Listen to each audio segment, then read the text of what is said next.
미래 교통도시로 발전하기 위한 발걸음이죠. GTX-C 천안역 연장 운행을 위해 천안시가 바삐 움직이고 있습니다. GTX는 주요 거점을 직선 노선으로 연결해 최고 시속 200km로 운행하는 고속 광역철도입니다. 이 철도망이 천안까지 연결되면 천안 역세권이 눈에 띄게 성장할 뿐만 아니라 수도권의 주택 문제까지 해결할 것으로 기대되는데요. GTX-C 천안 연장이 현실이 되길 바라며 그럼 천안 뉴스 시작합니다.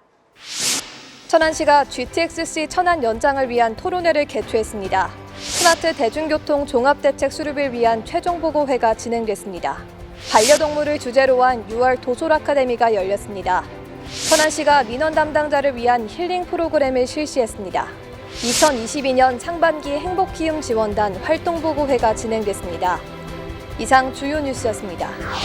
주요 거점을 직선 노선으로 연결하는 GTX-C가 천안까지 연장될 수 있을까요? 바람을 현실로 만들기 위해 천안시가 관련 토론회를 개최했습니다. 토론회는 지난 21일 GTX-C 천안 연장의 필요성과 타당성을 확보하기 위해 진행됐으며 100여 명의 청중과 각 분야 전문가가 참석한 가운데 천안 역세권의 연계를 비롯한 주요 쟁점과 추진 방안을 다뤘습니다.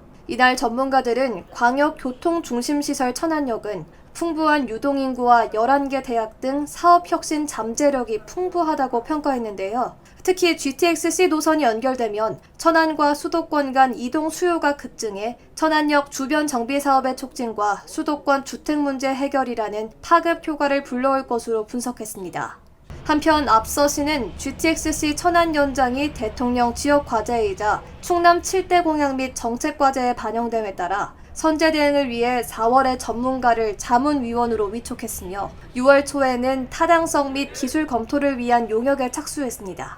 천안은 시내버스 디자인 변경과 심야버스 도입 등 대중교통의 혁신을 이뤄왔는데요. 지난 20일엔 천안시 스마트 대중교통 종합대책 수립을 위한 최종보고회가 진행됐습니다. 이날 행사에선 현재 운영 중인 시내버스 체계에 대한 전반적인 진단을 실시해 문제점을 파악하고 대중교통 수단으로서의 시내버스 역할을 제고하고 합리적인 시내버스 노선 체계 개편 등 대중교통 이용 활성화를 위한 종합대책을 수립했습니다. 천안시 스마트 대중교통 종합대책 수립 용역은 행복한 시민을 위한 편리한 스마트 교통체계 구축을 목표로 2020년 11월 착수해 약 20개월에 걸쳐 진행되는데요. 시는 이번 용역을 통해 수도권 광역 전철과 시내버스 환승 할인제 시행과 더불어 심야버스 도입 등 대중교통 이용 편의 개선을 위한 성과를 달성했으며 앞으로는 전기조상 버스 도입 확대 등을 추진할 계획입니다. 6월 도솔 아카데미는 이찬종 동물훈련사의 반려동물과 행복하게 살아가는 방법에 대한 강연이 마련됐습니다. 6월 도솔 아카데미는 이찬종 동물훈련사가 강연자로 참석해 행복한 보호자가 행복한 반려동물을 만든다라는 주제로 진행됐습니다. 강연은 무료로 별도의 신청 없이 대면으로 진행됐으며 천안시 유튜브 채널에서 실시간 송출 및 7일간 게시를 통해 평생학습의 기회를 더했습니다. 이찬종 소장은 인간과 마음을 나누며 가족 구성원으로 자리매김한 반려동물을 사랑하는 올바른 방법에 대해 안내했는데요. 뿐만 아니라 공격 사고에 대비한 대처법과 반려동물 산책 방법 등 패티켓에 대한 유익한 내용을 다뤄 올바른 반려동물 문화에 대해 설명했습니다. 반려동물과 함께인 천안 시민 여러분도 산책 시엔 목줄과 입마개를 꼭 착용하는 등 올바른 패티켓 문화를 꼭 지켜서 반려인 반려동물뿐만 아니라 모든 시민이 안전한 환경 조성에 힘써주시기 바랍니다. 항상 웃음을 잃지 않고 최선을 다해 시민의 불편함을 해소하는 분이죠. 민원 담당자를 대상으로 힐링 프로그램을 운영했습니다.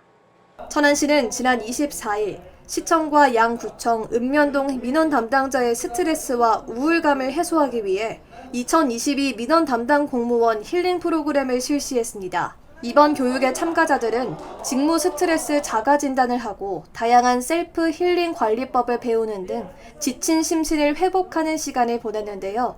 시는 이번 교육을 통해 민원 담당 공무원의 스트레스가 해소됐길 바라며 앞으로도 담당자의 자기감정 관리와 심신 치유를 통해 고객이 감동할 수 있는 민원 행정 서비스를 제공하겠다고 전했습니다. 지역의 촘촘한 복지 안전망을 위한 단체죠. 행복키움 지원단의 2022년 상반기 활동보고회가 지난 20일 열렸습니다. 천안시 행복키움지원단 협의회와 31개 읍면동 행복키움지원단 단원이 참석한 이날 보고회에선 올 상반기 지역 우수사례 발표와 소통 강화 강의가 진행됐습니다. 우수사례 발표 시간에는 병천면과 성거읍에서 지역 특성을 반영해 주민을 위해 실시한 특화 사업을 소개하고 내용을 공유했는데요. 이어 지역 주민의 욕구에 부응하는 복지 서비스를 제공할 수 있도록 주민 소통 강화와 화합을 위한 커뮤니케이션 강의도 진행해 협의회와 단원들의 역량을 강화했습니다. 누구보다 시민과 가장 가까운 공무원이 있습니다. 바로 민원 담당 공무원인데요. 평소 시민을 직접 대하며 우리 삶의 불편을 해소했지만 자신의 마음은 얼마나 들여다볼 수 있었을까요?